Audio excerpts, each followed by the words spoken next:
I used to spend a lot of time complaining about the dishes that never seemed to end, complaining about the noise and the mess and the endless to-do list that came with homemaking. It felt like all those small, ordinary chores were just getting in the way of what I thought real life was supposed to look like. But over time, I realized those ordinary moments are real life. Join me for a day of finding joy in the midst of homemaking.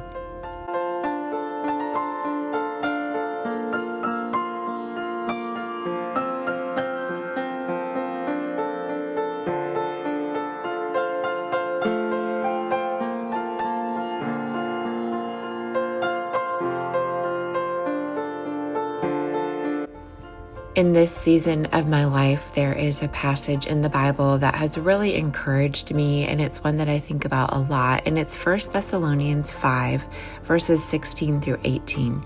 They say, "Rejoice always, pray continually, give thanks in all circumstances, for this is God's will for you in Christ Jesus." And, thinking about those verses, it's just like I used to think that joy would show up when everything was easier or quieter or more put together. But the truth is, I was missing it, because joy is for all times. It's for every circumstance. And we can find joy in places where we least expect it if we choose to just look for it. I used to look at a sink full of dirty dishes as a burden, and I had absolutely no joy when I was doing the dishes. But after reading a book by Melissa Michaels called Love the Home You Have, I started changing some of my perspective. She talked about the beautiful messes that are in our homes, because behind every mess, there is beauty. We just have to change our perspective about it. My sink full of dirty dishes represented a good meal that was shared with my family. It meant that their tummies were filled. When I look at scattered toys or shoes around my living room, it means that my kids were playing and growing and learning. And I prayed for children for years when I didn't even know if I was going to be a mother. Learning to give thanks in all these circumstances, as the verse in 1 Thessalonians says, resulted in joy. So instead of wishing for the chores to go away or dreaming of a different home, I remind myself to choose gratefulness right where I'm at in all circumstances. And that has changed everything for me.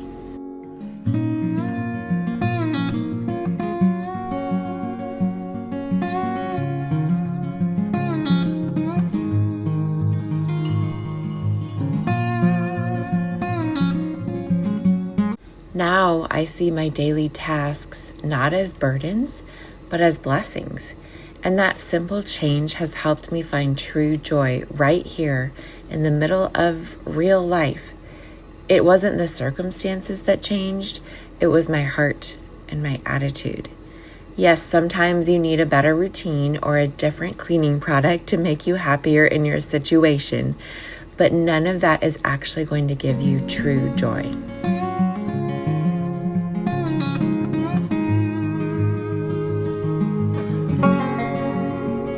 We went to the park the other day, and my daughter found all these feathers, and she was adamant that we bring them home and put them in a jar for decorations. So it was just a simple little thing that brought her joy.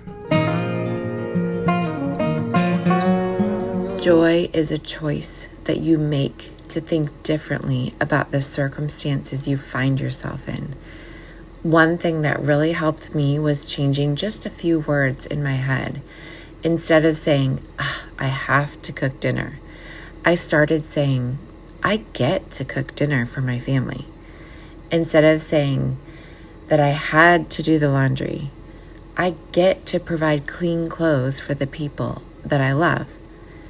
That small shift didn't erase the hard parts of homemaking, but it reminded me that there's so much to be grateful for, even in the ordinary daily tasks. All of these cucumbers came from our little tiny garden in our backyard. It's been so fun to go out there and find new cucumbers growing and pick them and bring them inside. But I just enjoy seeing them on the countertop here with all the other things that bring joy to me here in our kitchen.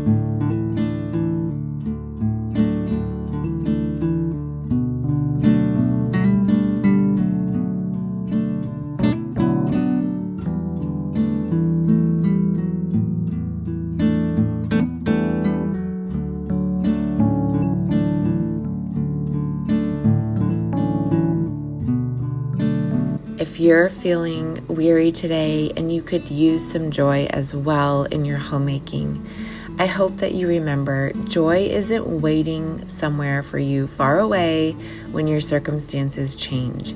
It's already here. You can see it in the small, everyday moments that you get to be a part of. You just have to choose that joy. And if you'd like to be encouraged even more about caring for your home and family, you can sign up for the free resources that I have linked in the description.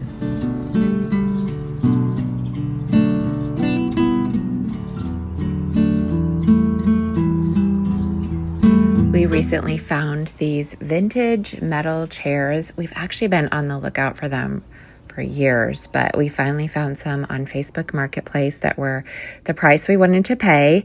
They definitely need to be sanded down and painted, which is going to be a whole thing. I know it'll take me longer than I think it will, but it's really nice. And I've been sitting out on the back deck reading in the evenings and just enjoying that time outside now that we have that extra seating out there. But this afternoon, I also wanted to put together some pizza dough for supper. We were going to have homemade pizza, and it needed to rise. So I'm just going to get the dough all put together here. I'll leave a link to the pizza dough recipe that I use. It's pretty simple. And this is one of the first things that I made using yeast. And it's what gave me the confidence to actually use yeast to make different things like rolls and breadsticks and bread. But I will leave a link to it in case you want to try it out. I have made it many times here on my channel. So you have seen me do this many times, but we did it a little bit differently this time. My kids talked me into doing stuffed crust. So we actually used some cheese sticks and ended up putting cheese in the crust, and it was definitely something different. It was very greasy. I don't know that we will necessarily do it again, or at least not for a while, but it was a fun kind of experiment to try.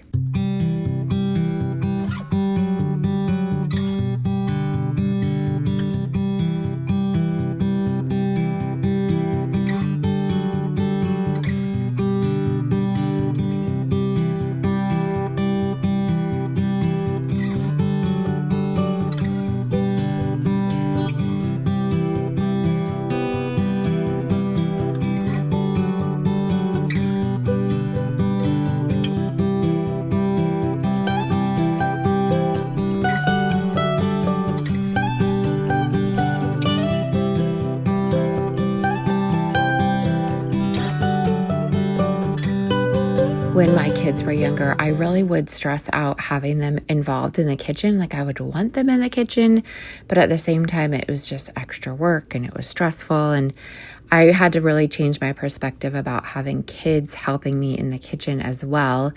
And, sometimes it works and sometimes it doesn't, but I found that just doing simple things and then also just slowing down and not rushing with them was really helpful. And now my kids love helping me in the kitchen. And the other day, my daughter was helping me with something and I said, okay, we're going to add the flour. And she knew exactly what to do to measure the flour out and to scrape it with a knife to level it and then put it in the bowl. And then we needed eggs and she cracked the eggs for me. And I just remember thinking, wow, like she has really improved over time.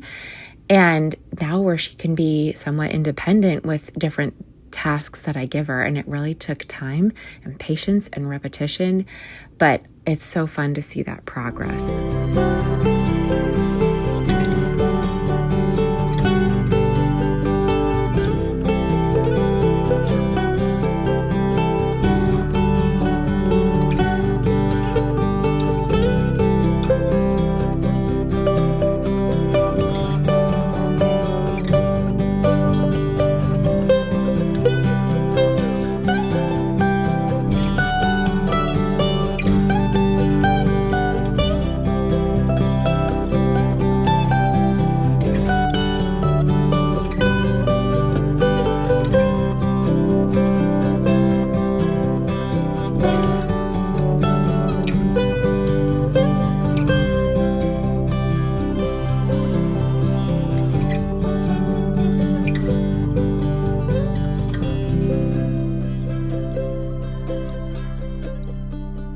pizza is a pretty easy dish for the kids to help me with, and they've gotten better with it over time.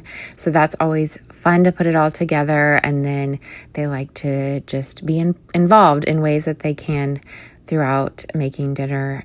We also had our cucumbers from the garden.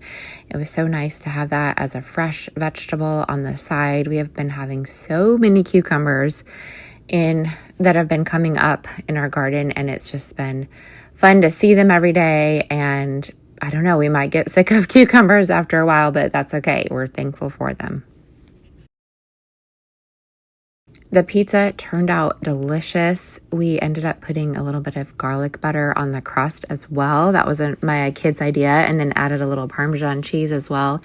And it was a delicious dinner. And then after this was a baseball game. My son's baseball is almost over for the season. It's been a great summer, and he has really enjoyed doing baseball. I hope that you have been having a great summer as well. Again, if you would like any of my homemaking resources, I will leave them linked below in the description box. Thank you for joining me in this week's video.